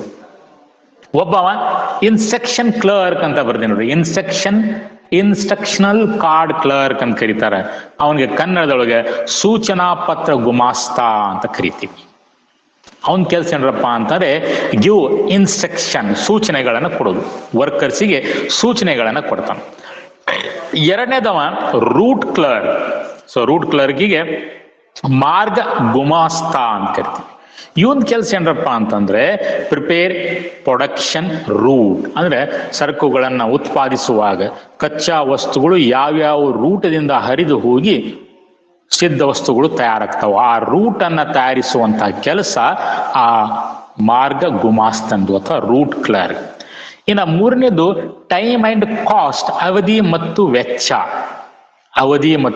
ವೆಚ್ಚ ಗುಮಾಸ್ತ, ಟೈಮ್ ಅಂಡ್ ಕಾಸ್ಟ್ ಕ್ಲರ್ಕ್ ಅಂತ ಕರಿತೀವಿ. ಸೊ ಏನ್ ಕೆಲಸ ಏನ್ರಪ್ಪ ಅಂತಂದ್ರೆ ಉತ್ಪಾದನೆಯ ಸಲುವಾಗಿ ಎಷ್ಟು ಸಮಯ ಬೇಕಾಗುತ್ತದೆ, ಖರ್ಚು ಎಷ್ಟಾಗುತ್ತದೆ ಅದನ್ನ ಲೆಕ್ಕಾಚಾರ ಮಾಡೋದು. ಆಮೇಲೆ ಡಿಸಿಪ್ಲಿನರಿಯನ್, ಸೊ ಅವನಿಗೆ ನಾವು ಶಿಸ್ತು ಪಾಲಕ ಅಂತ ಕರಿತೀವಿ. ಸೊ ಅವನ ಕೆಲಸ ಏನ್ರಪ್ಪ ಅಂತಂದ್ರೆ ಕಾರ್ಖಾನೆಯಲ್ಲಿ ಶಿಸ್ತನ್ನ ಕಾಪಾಡಿಕೊಳ್ಳುವುದು. ಸೊ ಇವ್ರು 4 ಜನ ಪ್ಲಾನಿಂಗ್ ಇನ್ಚಾರ್ಜ್ ಕೆಳಗಡೆ ಬರುವಂತ ಸೂಪರ್ವೈಸರ್ಸ್ಗಳು. ಇನ್ನು ಪ್ರೊಡಕ್ಷನ್ ಇನ್ಚಾರ್ಜ್ ಏನ್ ಕೆಳಗಡೆ ಮತ್ತು 4 ಜನ ಬರ್ತಾರ. ಒಬ್ಬ ಸ್ಪೀಡ್ ಬಾಕ್ಸ್, ಏನವ ಮತ್ ಹೋತ ಸ್ಕ್ರೀನ್ ಮತ್ ಹೋತ ಈಗ ಹೋತು ಬಂತ ಹೋತು ಬರ್ತಾ ಇಲ್ಲ. ಬಂತು ನಿಮ್ದು ಏನೋ ಸ್ವಲ್ಪ ಇದು ಇರಬೇಕು, ಅಲ್ಲಿ ಏನೋ ನೆಟ್ ಪ್ರಾಬ್ಲಮ್ ಇರಬೇಕು. ಓಕೆ, ಹಂಗೇನಾರ ಇದ್ರೆ ಹೇಳ್ರಿ. ಸೊ ಇದನ್ನ ನಾ ಮತ್ತೊಂದು ಫೋಟೋ ತೆಗೆದು ಹಾಕ್ತೀನಿ ನಿಮ್ ಕನ್ನಡದೊಳಗೆ, ನೀವು ಬರ್ಕೊಂತ್ರಿ, ಹಾಗೆ ಕೇಳ್ರಿ. ಯಾಕಂದ್ರೆ ಇಂಗ್ಲೀಷ್ ಒಳಗೆ ಐತಿ, ನಾ ಕನ್ನಡದ ಒಂದು ಬುಕ್ನಾಗ ಇದ್ದಿದ್ದು ಫೋಟೋ ಹೊಡೆದು ಹಾಕ್ತೀನಿ, ನೀವು ಆ ಹೆಸರುಗಳನ್ನ ಬರ್ಕೊಂತ್ರಿ. ಓಕೆ. ಸೊ ಇನ್ನು ಪ್ರೊಡಕ್ಷನ್ ಮ್ಯಾನೇಜರ್ ಅಥವಾ ಪ್ರೊಡಕ್ಷನ್ ಇನ್ಚಾರ್ಜ್ ಕೈ ಕೆಳಗಡೆ 4 ಕ್ಲರ್ಕ್ಗಳು ಅಥವಾ ಗುಮಾಸ್ತರು ಅಥವಾ ಸೂಪರ್ವೈಸರ್ಗಳು ಬರ್ತಾರೆ. ಯಾರ್ಯಾರು? ಸ್ಪೀಡ್ ಬಾಸ್ ಅಂತ ಕರಿತೀವಿ. ಅದು ಕನ್ನಡದೊಳಗೂ ಸಹ ಸ್ಪೀಡ್ ಬಾಸ್ ಇದೆ, ಕನ್ನಡದೊಳಗೆ ಟ್ರಾನ್ಸ್ಲೇಷನ್ ಮಾಡಿಲ್ಲ ಬುಕ್ ಒಳಗೂ ಸಹ. ಸೊ ಅವನ್ ಕೆಲ್ಸ ಏನ್ರಪ್ಪ ಅಂದ್ರೆ completion of work in time and maintain the speed. ಎಲ್ಲ ಉತ್ಪಾದನಾ ಕಾರ್ಯಗಳನ್ನ ನೀಡಿದ ಅಥವಾ ನಿಗದಿಪಡಿಸಿದ ಸಮಯದ ಒಳಗಾಗಿ ಪೂರ್ಣಗೊಳಿಸುವುದು, ಸ್ಪೀಡ್ ಅನ್ನ ಮೇಂಟೈನ್ ಮಾಡೋದು. ಆಮೇಲೆ gang boss BOSS boss, box ಅಲ್ಲ ಬಾಸ್, ಗ್ಯಾಂಗ್ ಬಾಸ್. ಇವನ್ ಕೆಲ್ಸ ಏನ್ರಪ್ಪ ಅಂದ್ರೆ keep ready machines and tools, ensure working conditioning of it. ಕಾರ್ಖಾನೆ ಪ್ರಾರಂಭ ಆಗುವ ಪೂರ್ವದಲ್ಲಿ ಯಂತ್ರಗಳನ್ನ ಸಲಕರಣೆಗಳನ್ನ ರೆಡಿ ಇಡೋದು, ಅವು ಕೆಲಸ ಮಾಡೋ ಸ್ಥಿತಿಯಲ್ಲಿರಬೇಕು, ಅದು ಅವನ ಕೆಲಸ. ರಿಪೇರ್ ಬಾಕ್ಸ್ ಇವನ್ ಕೆಲಸ ಏನ್ರಪ್ಪ ಅಂತಂದ್ರೆ ಯಂತ್ರಗಳನ್ನ ರಿಪೇರಿ ಮಾಡಿಸುವಂತ ಜವಾಬ್ದಾರಿ. ಆಮೇಲೆ ಇನ್ಸ್ಪೆಕ್ಟರ್, ಈ ಒಂದು ಜವಾಬ್ದಾರಿ ಏನಂತಂದ್ರೆ ಚೆಕ್ ಕ್ವಾಲಿಟಿ ಆಫ್ ವರ್ಕ್. ನೋಡ್ರಿ, ಸೊ ಈ ತರ ಒಬ್ಬ ಸೂಪರ್ವೈಸರ್ ಬದಲಾಗಿ ಎಷ್ಟು ಜನ ಆದ್ರು? 8 ಜನ ಸೂಪರ್ವೈಸರ್ ಆದ್ರು. ಇದು ಯಾರ ಟೆಕ್ನಿಕ್ಕು? FW ಟೇಲರ್ ಅವರ ಟೆಕ್ನಿಕ್. ಈ ಟೆಕ್ನಿಕ್ ಅನ್ನ ಅವ್ರು ಯಾಕೆ ಡೆವಲಪ್ ಮಾಡಿದ್ರು? ಸೊ ಅವ್ರ ಪ್ರಕಾರ ಒಬ್ಬ ಆದರ್ಶ ಸೂಪರ್ವೈಸರ್ ಆಗಲಿಕ್ಕೆ ಕೆಲವೊಂದು ಗುಣಲಕ್ಷಣಗಳನ್ನ ಪಟ್ಟಿ ಮಾಡಿದ್ರು. ಆಮೇಲೆ ಆ ಗುಣಲಕ್ಷಣಗಳು ಒಬ್ಬನೇ ವ್ಯಕ್ತಿಯಲ್ಲಿ ಇರ್ಲಿಕ್ಕೆ ಸಾಧ್ಯವಿಲ್ಲ ಅಂತೇಳಿ ಕಂಡ್ಕೊಂಡ್ರು. ಸೊ ಅದಕ್ಕಾಗಿ ಒಬ್ಬ ಫೋರ್ಮನ್ ಮಾಡೋ ಬದಲಾಗಿ 8 ಬೇರೆ ಬೇರೆ ಕೆಲಸಗಳಿಗೆ ಬೇರೆ ಬೇರೆ ಫೋರ್ಮನ್ ಅಥವಾ ಸೂಪರ್ವೈಸರ್ಗಳನ್ನ ನೇಮಕ ಮಾಡಬೇಕು ಅಂಥೇಳಿ ಅವರು ಹೇಳಿದ್ರು. ಇಲ್ಲಿ ಪ್ರತಿಯೊಬ್ಬ ವರ್ಕರ್, ನೋಡಿ ಕೆಳಗಡೆ ವರ್ಕರ್ ಅಂತ ಬರ್ತೀನಿ, ಪ್ರತಿಯೊಬ್ಬ ವರ್ಕರ್ 8 ಜನರ ಕಡೆಯಿಂದ ಆದೇಶಗಳನ್ನ ಪಡೆಯಬೇಕಾಗುತ್ತದೆ. ಆದ್ರೆ ಆ ಕ್ಷೇತ್ರಕ್ಕೆ ಸಂಬಂಧಪಟ್ಟಿದ್ದು ಮಾತ್ರ. ಉದಾಹರಣೆಗೆ ಏನಾದರೂ ಅವನಿಗೆ ಸೂಚನೆಗಳು ಬೇಕಾತು ಅಂದ್ರೆ ಆತ ಎಲ್ಲಿ ಹೋಗ್ಬೇಕು? ಸೂಚನಾ ಗುಮಾಸ್ತ ಅಥವಾ ಇನ್ಸ್ಟ್ರಕ್ಷನ್ ಕ್ಲರ್ಕ್ ಕಡೆ ಹೋಗ್ಬೇಕು. ಪ್ರೊಡಕ್ಷನ್ ರೂಟ್ ಬಗ್ಗೆ ಅವನಿಗೆ ಏನಾದರೂ ಮಾಹಿತಿ ಬೇಕಾದ್ರೆ ರೂಟ್ ಕ್ಲರ್ಕ್ ಕಡೆ ಹೋಗ್ಬೇಕು. ಸಮಯ ಮತ್ತು ವೆಚ್ಚದ ಬಗ್ಗೆ ಅವನಿಗೆ ಏನಾದರೂ ಮಾಹಿತಿ ಬೇಕಾದ್ರೆ ಅವನ ಟೈಮ್ ಮತ್ತು ಕಾಸ್ಟ್ ಕ್ಲರ್ಕ್ ಕಡೆ ಹೋಗ್ಬೇಕು. ಅದೇ ತರ ಅವನಿಗೆ ಮಷಿನ್ಸ್ ಏನಾದರೂ ರಿಪೇರಿಗೆ ಬಂತು ಅಂದ್ರೆ ಅವ ರಿಪೇರ್ ಬಾಸ್ ಕಡೆ ಹೋಗಿ. ಹೀಗೆ ಈ 8 ಫೋರ್ಮನ್ಸ್ಗಳು ಏನ್ ಮಾಡ್ತಾರಪ್ಪ ಅಂತಂದ್ರೆ ಪ್ರತಿಯೊಬ್ಬ ವರ್ಕರಿಗೆ ಆದೇಶಗಳನ್ನ ನೀಡ್ತಾರ ಅವರವರ ಕ್ಷೇತ್ರದೊಳಗೆ, ಅವ್ರವ್ರ ಸಂಬಂಧಪಟ್ಟ ಫೀಲ್ಡ್ದೊಳಗೆ. ಇನ್ನ ಫೋರ್ಮನ್, ಈ ಏನು ಫೋರ್ಮನ್ ಅದಾರಲ್ಲ ಇವರು ಎಲ್ಲರೂ ಬುದ್ಧಿವಂತಿಕೆಯನ್ನ, ಶಿಕ್ಷಣವನ್ನ, ಸಂಯೋಚಿತ ಪ್ರಜ್ಞೆಯನ್ನ, ಧೈರ್ಯ, ವಿವೇಚನೆ, ವಿಶೇಷ ಪರಿಣಿತಿ, ಮಾನವ ಕೌಶಲ್ಯ, ಎನರ್ಜಿ, ಪ್ರಾಮಾಣಿಕತೆ, ಆರೋಗ್ಯ ಇವೆಲ್ಲವನ್ನ ಹೊಂದಬೇಕು. ಆದರೆ ಈ ಎಲ್ಲ ಗುಣಲಕ್ಷಣಗಳು ಒಬ್ಬ ವ್ಯಕ್ತಿಯಲ್ಲಿ ಇರ್ಲಿಕ್ಕೆ ಸಾಧ್ಯವಿಲ್ಲ. ಸೊ ಅದಕ್ಕಾಗಿ ಆತ ಏನ್ ಮಾಡ್ದ, 8 ಬೇರೆ ಬೇರೆ ಸೂಪರ್ವೈಸರ್ಸ್ಗಳನ್ನ ನೇಮಕ ಮಾಡಬೇಕು ಅಂತೇಳಿ ಪ್ರಸ್ತಾಪಿಸಿದ. ಆಮೇಲೆ ಮತ್ತೇನ್ ಹೇಳ್ದ, ಯಾರು ಯಾವ ಕ್ಷೇತ್ರದೊಳಗೆ ಬೇಕಾಗುವಂತ ಗುಣಲಕ್ಷಣಗಳನ್ನ ಹೊಂದಿರ್ತಾರ ಅವರಿಗೆ ಆ ಜವಾಬ್ದಾರಿಯನ್ನು ವಹಿಸ್ಬೇಕು. ಉದಾಹರಣೆಗೆ ಬುದ್ಧಿ, ಶಿಕ್ಷಣ, ಕೌಶಲ್ಯತೆ ಹೊಂದಿದವರಿಗೆ ಯೋಜಿಸುವಿಕೆಯ ಕೆಲಸವನ್ನ ಕೊಡಬೇಕು. ಯೋಜಿಸುವಿಕೆ ಒಳಗೆ ಮತ್ತೆ 4 ನಮೂನೆ ಬರ್ತಾವ. ಸೊ ಯಾರು ಶಕ್ತಿ ಮತ್ತು ಆರೋಗ್ಯವನ್ನ ಹೊಂದಿರ್ತಾರ ಜಾರಿಗೊಳಿಸುವಿಕೆಯ ಕೆಲಸವನ್ನ ಕೊಡಬೇಕು. ಅದರೊಳಗೆ ಮತ್ತೆ 4 ಬರ್ತಾವ: speed box, gang boss, repair boss, et cetera. So ಈ ರೀತಿಯಾಗಿ ಆತ ಏನ್ ಮಾಡಿದ, ಫಂಕ್ಷನಲ್ ಫೋರ್ಮನ್ಶಿಪ್ ಅನ್ನುವಂಥ ತಂತ್ರವನ್ನ ಅಭಿವೃದ್ಧಿಪಡಿಸಿದ. ನಾವು ಮುಂದಿನ ಕ್ಲಾಸ್ ಒಳಗೆ 2ನೇ ತಂತ್ರ, ಸ್ಟ್ಯಾಂಡರ್ಡೈಸೇಷನ್ ಮತ್ತು ಸಿಂಪ್ಲಿಫಿಕೇಶನ್ ಆಫ್ ವರ್ಕ್, ಅದನ್ನು ನಾವು ಅಭ್ಯಾಸ ಮಾಡೋಣ ಅಂತ. ಸೊ ಏನಾದರೂ ಸಮಸ್ಯೆ ಅಥವಾ ಏನಾದರೂ ಡೌಟ್ಸ್ ಇದ್ರೆ ಕೇಳ್ಬೋದು. ಇಲ್ಲ ಅಂತಂದರೆ ನಾನು ಕ್ಲಾಸನ್ನು ಮುಗಿಸ್ತೇನೆ. ನಿಮ್ಮ ಮೈಕನ್ನು ಚಾಲು ಮಾಡಿ ಏನಾದರೂ ಡೌಟ್ಸ್ ಇದ್ರೆ ಕೇಳ್ರಿ. ಆಮೇಲೆ ಸಿಲೆಬಸ್ಸನ್ನು ನಾನು ಕಳಿಸಿದ್ದೀನಿ, ಈ ವರ್ಷದ ಸಿಲೆಬಸ್ಸನ್ನು, ಅದನ್ನು ಬರ್ಕೊಡ್ರಿ. ನಾಳೆ ನಾನು ಟೈಮ್ ಸಿಕ್ಕರೆ ಅದರ ಬಗ್ಗೆ ವಿವರವಾಗಿ ಸ್ವಲ್ಪ ನಿಮಗೆ ಹೇಳ್ತೇನೆ. ಓಕೆ, ಸೊ ಇವತ್ತಿಗೆ ಇಲ್ಲಿ ಕ್ಲಾಸನ್ನು ಮುಗಿಸೋಣ.